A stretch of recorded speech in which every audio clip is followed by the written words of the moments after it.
Army chief या field marshal जो हैं वो जाते हैं अमेरिका, वहाँ पाकिस्तानी कम्युनिटी से ज़ाहिर है वो ख़िताब करते हैं डायस्पोरा से, तो वहाँ जो वो बातें करते हैं उसको भी गलत तरीके से पेश किया जाता है भारत की जानिब से। हाँ, तो वहाँ एक्चुअल हुआ क्या? हमने एलिमेंट ऐसा है हाँ जो कि बातें करता है, अब उसका आहिस्ता आहिस्ता उसका जो एतबार है वो तो खत्म होता जा रहा है। झूठ के पाँव नहीं होते, कितना झूठ बोल लेगा। हाँ, झूठ कितनी देर ठीक है चलेगा? सर। कैप्टन उस्मान साहब जो कि मेज़बान थे वहाँ पे army captain chief field marshal के, उस्मान वो जो हमारे है, साथ मौजूद हैं। वो जी हमारी पाक फौज के बड़े जरी अफसर थे। फिर रिटायरमेंट के बाद अमेरिका गए, वहाँ उन्होंने बिजनेस शुरू किया, बहुत बड़े बिजनेसमैन हैं। सही। और फ्लोरिडा में जो उनको मदऊ किया गया, उनके एजाज़ में इस्तकबालिया दिया गया, तो जो मेज़बानों में कैप्टन उस्मान साहब भी शामिल थे। ठीक। उस्मान साहब अस्सलाम वालेकुम। सर कैसे हैं आप? खैरियत से हैं? आपकी दुआ, शुक्र अल्लाह का। आप बताइए कि यानी फील्ड मार्शल आसिम मुनीर साहब को जो आपने मदऊ किया वहाँ अपने आपके दोस्तों ने और आपने मिल के, तो ये आपकी पहली मुलाकात थी फील्ड मार्शल से? नहीं सर, मेरी पहले भी मुलाकातें हैं। जब 3 साल पहले वो आए थे अच्छा। तो उस वक्त भी मेरी मुलाकात हुई थी। फिर जब पहले डीसी आए थे तो इस तरह जो है, और मैं जो है वो उनको काफ़ी अच्छे तरीके से जानता हूँ। उनकी फैमिली के साथ मेरे दरीना मुरासिम हैं। तो अब आपका ने जो मदऊ किया, सुना है कोई 1.5 घंटे खिताब किया उन्होंने वहाँ? जी सर, टाइम था शामी साहब, तकरीबन जो गेस्ट को टाइम था वो हमने 7:30 का दिया था, और सब पहले टाइम पे पहुंच गए थे। और आप ये इससे अंदाज़ा लगाइए कि जब इवेंट ख़त्म हुआ तो उस वक्त तकरीबन को 11:25 हुए थे। तकरीबन मिनिमम 2 घंटे का खिताब था, क्योंकि साथ सिट डाउन डिनर भी था।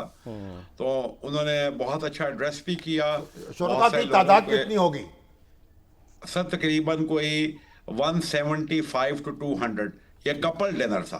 ठीक। सारे कपल्स आए हुए थे। ठीक। जी सर। तो ठीक है। यानी आप तो उनकी क्या यानी बात आपने क्या बातें अहम थी जो आपने नोट की, उन्होंने किस तरह आपको एतमाद में लिया?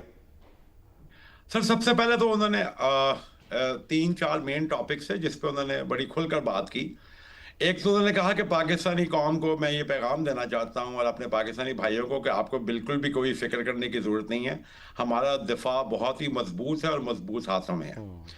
नंबर 2, उसका जिक्र करते हुए उन्होंने बताया कि जिस तरह इंडिया ने ऐलान किया है कि वो हमारा पानी रोक देगा, तो उन्होंने कहा इसके बारे में भी बिल्कुल फिक्रमंद होने की ज़रूरत नहीं है। मैंने आलमी ताकतों को साफ बता दिया है कि हमारा पानी नहीं रोका जा सकता। अगर ये किसी किस्म का कोई डैम बनाने की कोशिश करेंगे तो हम मिसाइल मार के वो डैम उड़ा देंगे, क्योंकि पाकिस्तान जो है वो प्यासा नहीं रह सकता। ठीक। नंबर 1। नंबर 2, उन्होंने कहा कि भाई हमने इनको पहले भी समझाया था कि हमने ये कश्मीर में ये जो वाक़या हुआ था इसमें पाकिस्तान बिल्कुल भी इन्वॉल्व नहीं है, पहलगाम का और इंडिया का जी बिल्कुल सर, इंडिया का इल्ज़ाम झूठा है। तो कहने का कि देखें, उन्होंने एक एडवेंचर करने की कोशिश की, हमने उसका मुंह तोड़ जवाब दिया। और अगर आइंदा के बाद ये कभी भी दोबारा को मिस एडवेंचर करेंगे तो मैंने आलमी ताकतों को बता दिया है कि ये एक बड़ी ज़री जंग होगी, और हम इनका ईस्ट पार्ट ऑफ इंडिया वहाँ से स्टार्ट करेंगे जहाँ इनके बिजनेस हेडक्वार्टर्स हैं, जहाँ ये अंबानी वगैरह के जो भी हेडक्वार्टर्स हैं। तो कहने का मतलब ये है, उन्होंने बताया कि पाकिस्तान जो है वो मौजूद रहने के लिए बना है। और एक उन्होंने बहुत ही मज़ेदार बात कही, बहुत ज़बरदस्त, जिसको बहुत सराहा गया। उन्होंने कहा ये जो जंग हुई इसके दौरान बहुत सारे आलमी सरबराहों ने उनको फ़ोन किया और कहा कि भाई एटॉमिक जंग हो जाएगी, पाकिस्तान गायब हो जाएगा। तो जनरल आसिम मुनीर ने बहुत ही मजबूती से बताया कि मैंने उन सबको जवाब दिया कि मुझे वो दुनिया नहीं चाहिए जिसमें पाकिस्तान ना हो। तो अगर पाकिस्तान नहीं है तो हमें दुनिया का क्या करना है। ठीक।